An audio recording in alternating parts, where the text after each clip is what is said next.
जिले की तरफ से बहुत बहुत धन्यवाद ज्ञापित करता हूं कि हेम सिंह जी, आपने इतना जबरदस्त प्रोग्राम हमारे जिले को बड़ौदी को देकर के जो हमारे पे आपने एक तरह विश्वास किया, इसके लिए मैं आपका बहुत बहुत धन्यवाद ज्ञापित करता हूं। साथियों, देश को इन प्रशिक्षण की भारी आवश्यकता है।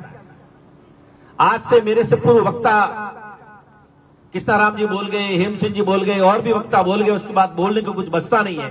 पर मैं मेरा संबोधन बहुत ही सीमित शब्दों में कहना चाहूंगा, पर जो देश के सामने वर्तमान परिस्थिति है उसकी रूपरेखा आपके सामने जरूर रखूंगा।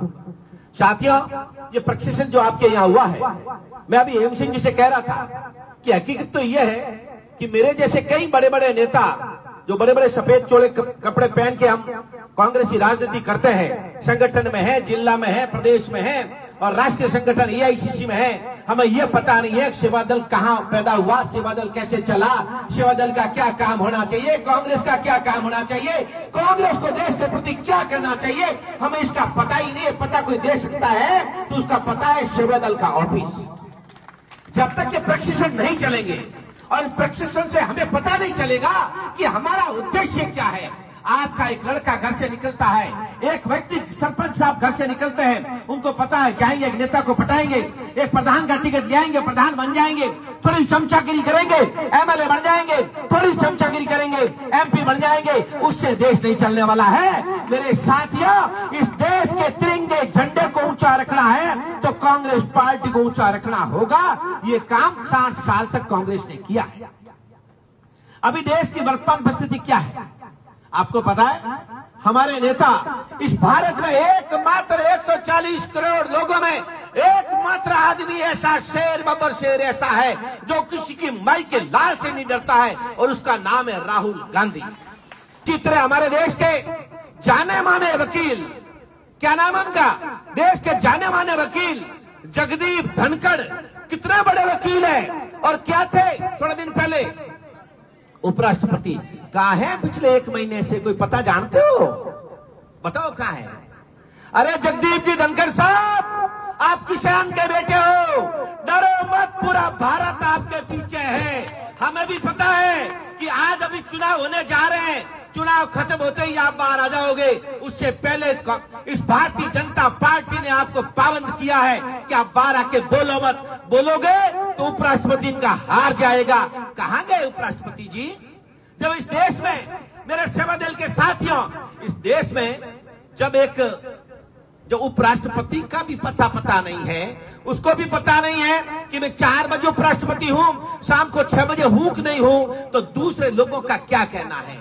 तो इस देश में एकमात्र आदमी बचा है जो इन गुंडों से, इस सरकार से नहीं डरता है, उसका नाम है राहुल गांधी। और राहुल गांधी ने, आपको पता हो तो अभी लोकसभा चुनाव को लेकर के चुनाव कमीशन से पूछा कि भाई साहब ये बताओ कि एक घर में जिसकी साइज कितनी है, एक घर की साइज 15 बाई 30 रोहित मकान है, कितना 15 फुट बाई 30 फुट, जिसमें एक भैंस नहीं बैठ सके, उन्हें मकान में 270 घर परिवार टिक रह सके। 270 नाम है, कितना 270।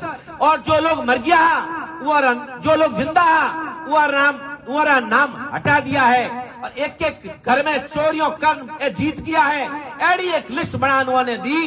और अभी बताया चुनाव कमीशन ने कि चुनाव कमीशन महोदय जितना मार, उनके बावजूद भी आपने ध्यान में तो भारत सरकार रे रू नहीं रहेंगी। और चुनाव कमीशन कहीं कह रही है कि एफिडेविट दो। ओ चुनाव कमीशन महोदय सुनो, ये एफिडेविट है कि 15 बाई 30 के घर में 250 लोग नहीं रह सकते। ये एफिडेविट है कि वोटों से जनसंख्या से ज्यादा वोट नहीं हो सकते। पर ये बात कोई सुन क्यों नहीं रहा है? बताओ क्या, क्यों नहीं सुन रही हो? नहीं सुनने का एक कारण है।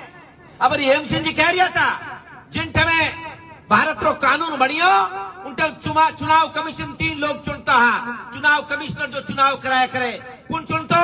भारत रो प्रधानमंत्री, भारत रो विपक्ष नेता और भारत रो मुख्य न्यायाधीश जो दिल्ली में बैठे जजो रहो मोटो बोस, ए तीनों ही मिलन चुनता है। लाला दिनों में ए मोदी जी उन्हें इलेक्शन कमीशन में चुनने वास्ते जो प्रमुख न्यायाधीश उन्होंने हटा और भारत रो गृह मंत्री रो नाम लिख दियो। जो गृह मंत्री रो नाम लिखियो है, अब जो चुनाव कमीशन बनायो है, कौन बनायो है? मोदी और अमित शाह बिल और चुनाव कमिश्नर बना दियो है। उन्होंने आप न्याय की उम्मीद कर सको? बताओ मैंने। तो हमारा निवेदन है कि आने वाला टाइम रे महीने भारत रो लोकतंत्र खतरे में है। और अभी पूर्व वक्ता कह रहा था कि करण सिंह जी हार गया है, पर फड़ोदीवासियों आप लोग में जिंदगी भर आपकी सेवा करो तो कम है। मैं आप राटू तो मैंने तो आप जितान भेजियो। आप जनता जनार्दन को बहुत बहुत धन्यवाद है। इन्हें तपती धूप में और एडी सरकार है सामी जो हर दिन उल्टा उल्टा काम करे, उन्हें बावजूद आप कांग्रेस पार्टी विश्वास जतायो, मैं आप लोग धन्यवाद ज्ञापित करूं। साथियों, बात आ है कि आने वाला टाइम खतरनाक आ रही है। इनमें अपनी कुर्सी ने भाई भतीजावाद ने कांग्रेस पार्टी की आपस में लड़ाई ने इन्हें छोड़ और कांग्रेस पार्टी के मजबूत हुए, इन बात को देखना पड़ेगा। आज मैं भी करीब 20 सालों कांग्रेस में हर प्रोग्राम में हर जगह जाऊं हूं, पर एमसी जी मैंने ऐसा प्रशिक्षण शिविर कभी नहीं देखा।